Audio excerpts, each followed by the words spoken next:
Hello friends, मैं हूं doctor Poonam Sharma. आज के इस वीडियो के थ्रू हम टूथ एनाटॉमी के बारे में जानेंगे। इस वीडियो के थ्रू हम ये जानेंगे कि टूथ क्या होता है और उसकी केयर कैसे की जाती है। तो चलिए जानते हैं। हर एक दांत के दो मुख्य भाग होते हैं, क्राउन और रूट। क्राउन यानी शीर्ष दांत का वह भाग होता है जिसे आप देख सकते हो, और रूट यानी कि जड़ आपके मसूड़ों के नीचे छिपी होती है। यह दांत की कुल लंबाई का करीब 2/3 हिस्सा होती है। वयस्कों में विजडम टूथ समेत 32 स्थायी दांत होते हैं। प्रत्येक दांत का निर्माण 4 प्रकार के ऊतकों से होता है। फर्स्ट होता है इनेमल, सेकंड होता है डेंटिन, थर्ड होता है पल्प और फोर्थ होता है सीमेंटम। इनेमल यानी आवरण स्थायी उजला आवरण होता है। इनेमल दांत को चबाने के दौरान होने वाली टूट फूट से बचाता है। डेंटिन आपके दांत के आवरण की सुरक्षा करता है। यह पीले रंग का हड्डी जैसा पदार्थ होता है जो इनेमल से मुलायम होता है, और इसमें कुछ स्नायु तंत्र भी होते हैं जो आपको आपके दांत के भीतर कुछ होने वाली गड़बड़ के बारे में बताते हैं। पल्प दांत का केंद्र होता है। यह नरम ऊतक होता है जो रक्त और द्रव वाहिकाओं तथा स्नायु तंत्र से भरा होता है। पल्प के माध्यम से ही दांत को पोषण मिलता है और आपके दिमाग को संकेत पहुंचता है। सीमेंटम या जड़ यौगिक से दांत की जड़ का अधिकांश हिस्सा ढका होता है। यह आपके जबड़ों की हड्डियों से दांतों को जोड़े रखने में मदद करता है। सीमेंटम और जबड़े की हड्डी के बीच एक गद्देदार परत होती है जिसे पेरियोडोंटल लिगामेंट कहा जाता है। यह दोनों को जोड़ने में मदद करती है। मुंह और दांतों का स्वास्थ्य समाज में सभी के लिए सबसे महत्वपूर्ण है। भावनाएं हैं कि स्वस्थ मुंह से जीवन स्वस्थ होता है। कुछ सलाह आपको मुंह के बढ़िया स्वास्थ्य की ओर अग्रसर करेगी। आपके मसूड़े यानी कि जिंजाइवा आपके दांतों को घेरे रखकर उनको अपनी जगह पर जमाए रखते हैं। अपने मसूड़ों को स्वस्थ रखने के लिए मुख की सफाई अपने दांतों को रोज 2 बार ब्रश करें, दांतों को रोज 1 बार फ्लॉस करें और नियमित रूप से अपने डेंटिस्ट के पास जाइए। यदि आपके मसूड़े लाल होकर फूल गए हों या उनसे खून निकलता हो तो ऐसा संक्रमण के कारण हो सकता है। इसे मसूड़ों का शोथ या जिंजिवाइटिस कहते हैं। इसके तुरंत उपचार से मुख वापस स्वस्थ हो सकता है। इलाज न करने पर मसूड़ों का ये जो जिंजिवाइटिस है ये गंभीर रोग में विकसित हो जाता है जिसको बोलते हैं पेरियोडोंटाइटिस, और आप अपने दांतों को खो सकते हैं। मुंह के स्वास्थ्य के लिए ब्रश करना। मुंह के स्वास्थ्य साफ दांतों से शुरू होता है। ब्रश करने की इन मूल बातों को ध्यान में रखें। अपने दांतों को कम से कम 2 बार ब्रश करें। जब आप ब्रश करें तो जल्दबाजी न करें। अच्छी सफाई के लिए इसे पर्याप्त समय दें। अच्छे टूथपेस्ट और टूथब्रश का प्रयोग करें। फ्लोराइड टूथपेस्ट और मुलायम ब्रिस्टल वाले टूथब्रश का प्रयोग करें। अच्छी तकनीक का इस्तेमाल करें। अपने टूथब्रश को अपने दांतों से हल्के कोण पर पकड़ें और आगे और पीछे करते हुए ब्रश करें। अपने दांतों की भीतरी और चबाने वाली सतहों और जीभ पर ब्रश करना न भूलें। तेजी से न रगड़ें वरना आपके मसूड़े क्षोभित हो सकते हैं। टूथब्रश बदलना। हर 3 से 4 महीनों में नया टूथब्रश खरीदें, या उससे भी पहले यदि ब्रिस्टल फैल गए हो तो भी आप अपना टूथब्रश बदल सकते हैं। मुंह के स्वास्थ्य के लिए कुछ सामान्य नुस्खे। हमेशा नरम ब्रिस्टल वाले टूथब्रश का प्रयोग करें। भोजन के बाद कुल्ला करके मुंह को साफ कर लें। दांतों के बीच फ्लॉस करके फंसे हुए खाने को निकाल दें। मुंह सूखने पर लार का प्रवाह बढ़ने के लिए शक्कर रहित च्युइंगम खाएं। लार का प्रवाह बढ़ाने और चबाने की पेशियों की कसरत के लिए कड़े नट खाएं। शिशुओं को टूथपेस्ट मटर के आकार जितनी मात्रा में दें और उन्हें ब्रश करने के बाद पेस्ट को थूक देने के लिए प्रोत्साहित करें। हमेशा बिना अल्कोहल वाले माउथ वॉश का प्रयोग करें, क्योंकि अल्कोहल युक्त माउथ वॉश से जीरोस्टोमिया हो सकता है। जीरोस्टोमिया का मतलब होता है शुष्क मुख। जीवा को साफ रखने के लिए टंग क्लीनर का प्रयोग करें। जीवाणु से संक्रमित जीवा से होने वाले रोगों का एक उदाहरण है हेलिटोसिस। टंग को टूथब्रश से भी साफ किया जा सकता है। दांतों के गिर जाने पर डेंटल इम्प्लांट लगाए जा सकते हैं। इनसे क्राउनों या ब्रिजों को सहारा मिलेगा, जिससे चेहरा अच्छा दिखेगा और गिरे हुए दांतों के रिक्त स्थानों की समस्या का यह एक हल है। जिनके दांत घिस गए हो वे विभिन्न तरह के एनहेंसमेंटों के बारे में सोच सकते हैं। क्राउनों से दांतों को मूल आकार में लौटाने का प्रयत्न किया जा सकता है और इम्प्लांट के लिए अनेक विकल्प उपलब्ध हैं। अंत में धूम्रपान मुख के स्वास्थ्य के लिए हानिकारक है और दांतों को बदरंग बनाने के अलावा धूम्रपान अन्य कई खतरनाक स्वास्थ्य समस्याओं का स्रोत हो सकता है। दांत के दर्द का प्राकृतिक उपचार। हम में से कई लोग कभी कभी अचानक दांत के दर्द से पीड़ित हो जाते हैं और यह जानना बहुत जरूरी है कि इसे सुरक्षित प्राकृतिक तरीके से कैसे कम किया जा सकता है। जड़ी बूटी से बने कई प्रकार के प्राकृतिक दर्द निवारक हैं, जैसे सरसों, काली मिर्च, लहसुन, जिनका दांत के दर्द के उपचार में प्रभावी तरीके से उपयोग किया जा सकता है। आपको दांत के दर्द में क्या करना चाहिए और इससे छुटकारा पाने के लिए क्या प्राकृतिक उपाय हैं, इसके बारे में कुछ एडवाइस है। जैसे दांत के दर्द में लौंग का तेल। दांत के दर्द में लौंग का तेल प्राकृतिक जड़ी बूटी का सबसे प्रभावी उपचार माना जाता है। लौंग के तेल को काली मिर्च के पाउडर में मिलाएं और उसे दर्द वाले दांत पर लगाएं। दांत के दर्द से छुटकारा या फिर दांत के दर्द से छुटकारे का एक अन्य प्राकृतिक विकल्प है सरसों का तेल। एक चुटकी नमक के साथ मिलाकर इसे मसूड़े के प्रभावित हिस्से पर मालिश करनी चाहिए। नींबू के रस की कई बूंदें दांत के दर्द को दूर कर सकती है। मसूड़े या दांत के प्रभावित हिस्से पर प्याज के ताजा कटे हुए टुकड़े रखने से दांतों के दर्द को प्रभावी ढंग से दूर किया जाना संभव है। आप दांत के दर्द से छुटकारा पाने के लिए घर में ही जड़ी बूटी युक्त माउथ वॉश तैयार करते हैं। इसके लिए कैलेंडुला, ऑफिसिनालिस, मायर, काम्फिमोरा मायरा और सेक का उपयोग किया जा सकता है। अन्य उपयोगी औषधीय जड़ी बूटी में बासिल, मार्जोरम, आसाफोटिडास शामिल है। दांत के दर्द को कम करने के लिए बाहर से बर्फ के टुकड़ों से सेकना भी काम आता है।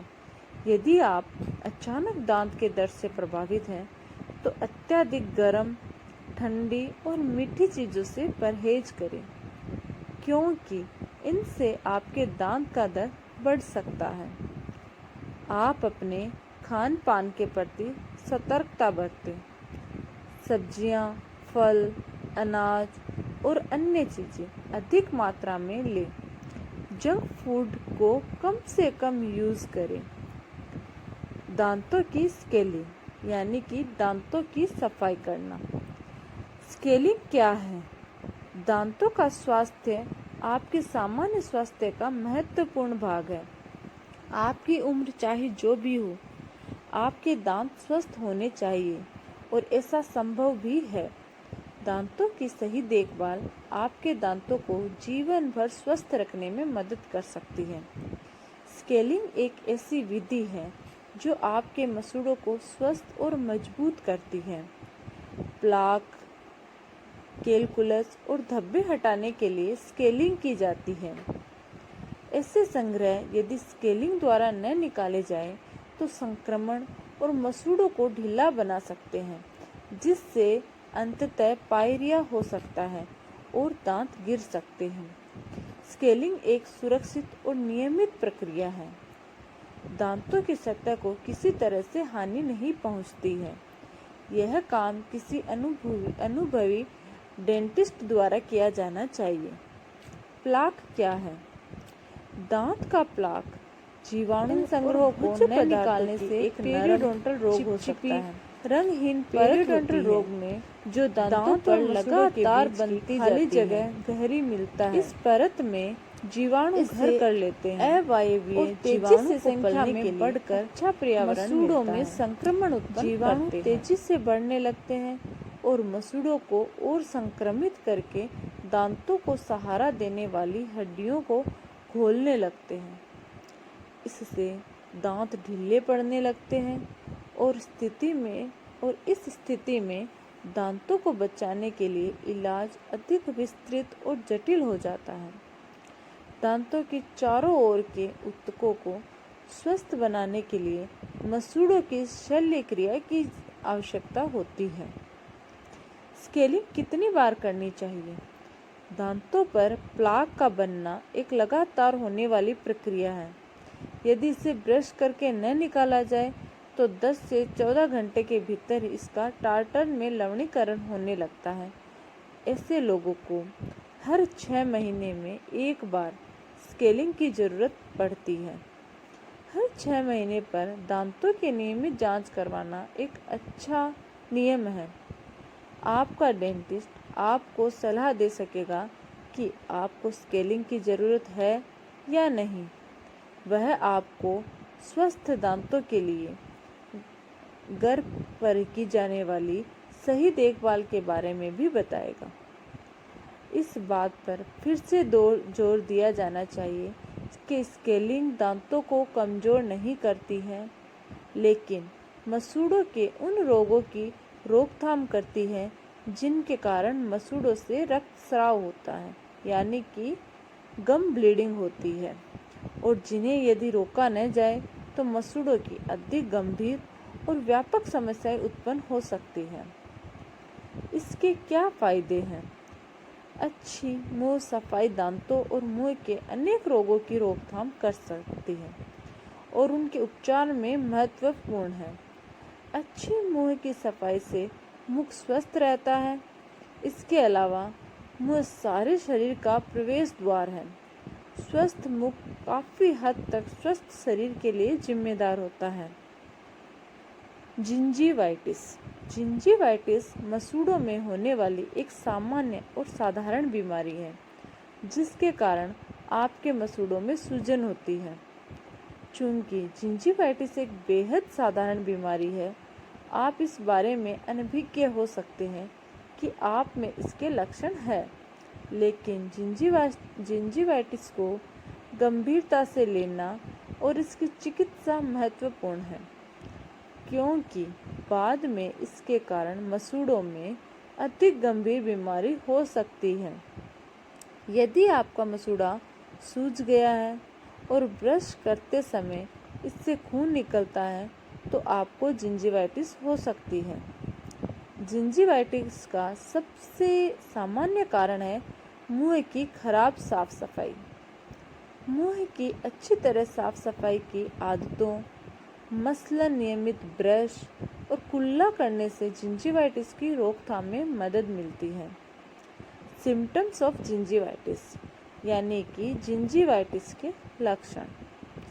जिंजीवाइटिस के संकेत और लक्षण में शामिल हो सकते हैं सूजे हुए मसूड़े, मुलायम मसूड़े, कभी कभी नरम मसूड़े, ब्रश या कुल्ला करते समय मसूड़ों से आसानी से खून निकलना, सांस की दुर्गंध, आपके मसूड़े का रंग स्वस्थ गुलाबी से हल्का लाल होना।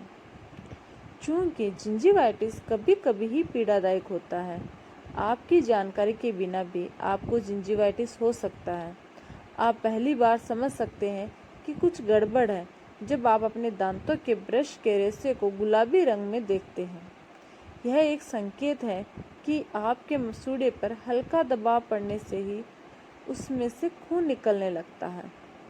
दांतों के डॉक्टर से कब परामर्श लें? स्वस्थ मसूड़े कड़े और हल्के गुलाबी होते हैं। यदि आपके मसूड़े भुरभुरे, हल्के लाल और इनसे आसानी से खून निकलता है तो अपने डेंटिस्ट से मिलिए। जितनी जल्दी आप सावधानी बरतेंगे, जिंजिवाइटिस से होने वाले नुकसान को आप उतना ही कम कर सकेंगे और इससे होने वाली अधिक समस्या से बचाव कर सकेंगे। दांतों का मटमैलापन। दांतों के मटमैलेपन का कारण: दांतों को ठीक से साफ नहीं करना, खाने की आदतें, धूम्रपान, पान मसाला चबाना, मसूड़ों का संक्रमण, दांतों एवं जबड़े की हड्डियों का अस्थिभंग होना, विटामिन सी और विटामिन डी की कमी, कैल्शियम का स्तर कम होना, पीने के पानी में फ्लोरीन तत्व अधिक होना।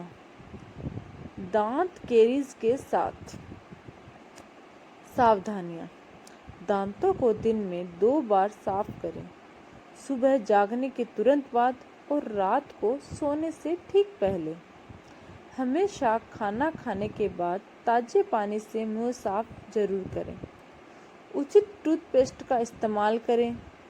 पोषक भोजन खाएं। धूम्रपान, चबाने वाले तंबाकू उत्पादों से बचें। दंत चिकित्सक से नियमित रूप से परामर्श लें। अब बात करते हैं सांस की दुर्गंध के बारे में। सांस की दुर्गंध। यद्यपि सांस की दुर्गंध या हैलिटोसिस एक गंभीर समस्या बन सकती है, तथापि अच्छी खबर यह है कि कुछ साधारण उपायों से सांस की दुर्गंध को रोका जा सकता है। सांस की दुर्गंध उन बैक्टीरिया से पैदा होती है जो मुंह में पैदा होते हैं और दुर्गंध पैदा करते हैं। नियमित रूप से ब्रश नहीं करने से मुंह और दांतों के बीच फंसा भोजन बैक्टीरिया पैदा करता है। इन बैक्टीरिया द्वारा उत्सर्जित सल्फर यौगिक के कारण आपकी सांसों में दुर्गंध पैदा करता है। लहसुन और प्याज जैसे कुछ खाद्य पदार्थों में तीखे तेल होते हैं।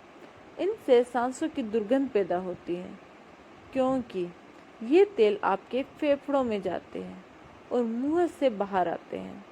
सांस की दुर्गंध का एक अन्य प्रमुख और इम्पोर्टेंट कारण है धूम्रपान।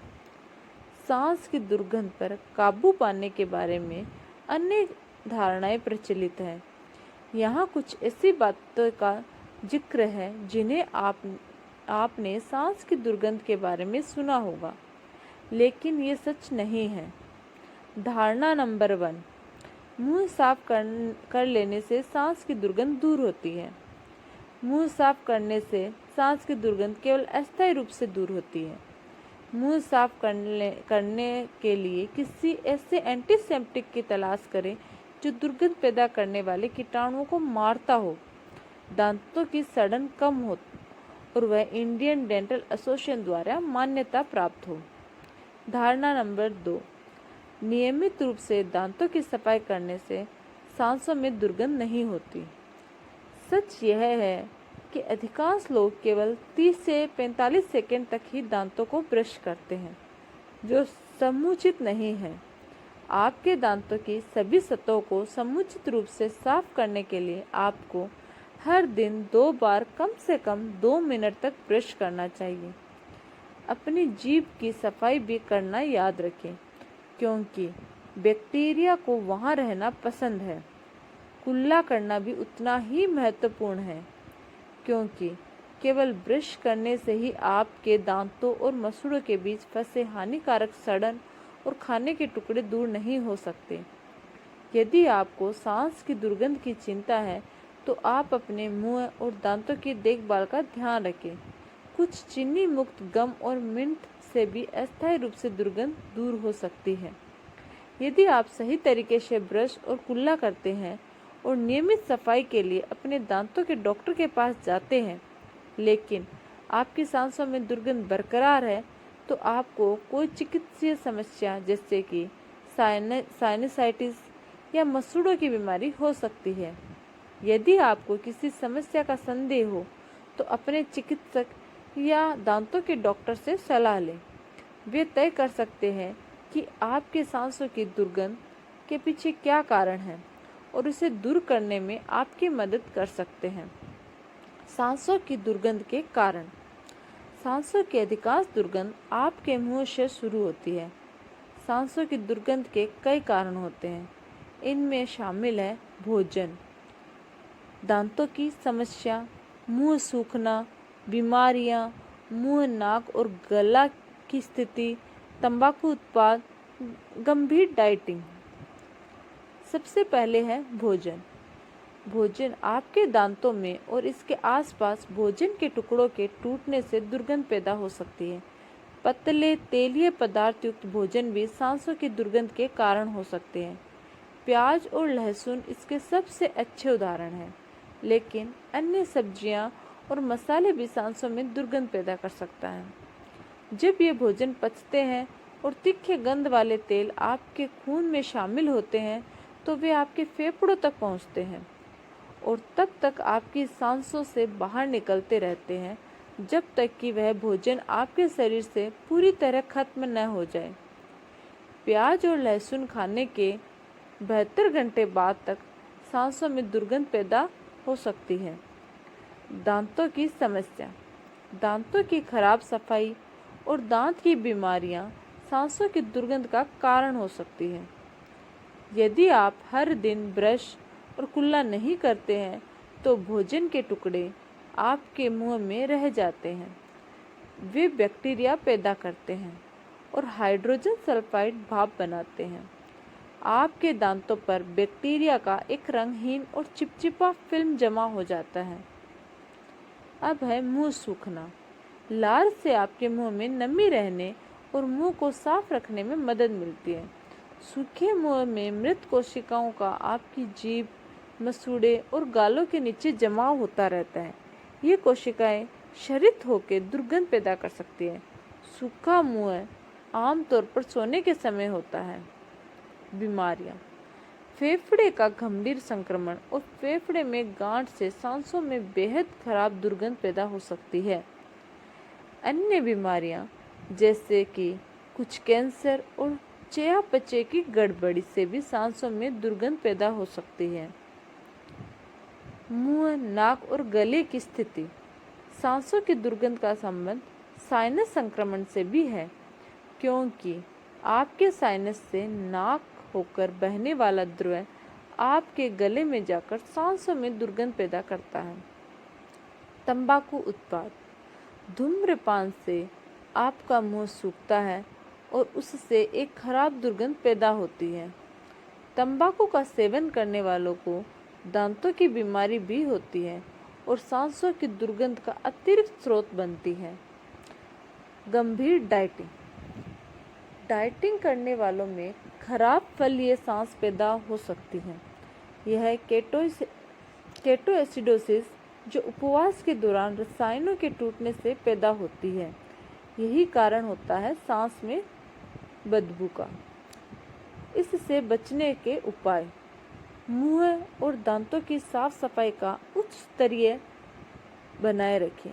ब्रश करने के अलावा दांतों के बीच की सफाई के लिए कुल्ला भी करते रहिए। जीभ साफ करने के लिए जीभी का उपयोग करें और जीभ के अंतिम छोर तक सफाई करें। जीभी का मतलब होता है टंग क्लीनर। आपके दांतों के डॉक्टर या फार्मासिस्ट द्वारा अनुशंसित माउथ वॉश का उपयोग करें। इसके उपयोग का सबसे अच्छा समय सोने से ठीक पहले है। समुचित मात्रा में द्रव लें। अत्यधिक कॉफ़ी पीने से बचें। दुग्ध उत्पाद, मछली और मांस खाने के बाद अपने मुंह को साफ करें। जब आपका मुंह सूखने लगे, चीनी मुक्त गम का इस्तेमाल करें। ताज़ी और रेशेदार सब्जियां खाएं। नियमित रूप से अपने दांतों के डॉक्टर के पास जाएं और अपने दांतों की अच्छी तरह से सफाई कराएं। अगर आप लोगों को मेरा ये वीडियो पसंद आया है तो प्लीज़ लाइक, शेयर और सब्सक्राइब ज़रूर कीजिएगा। अगर दांतों से रिलेटेड किसी भी प्रॉब्लम के बारे में जानकारी चाहिए तो आप मुझे कमेंट बॉक्स में कमेंट करके पूछ सकते हो। Thank you.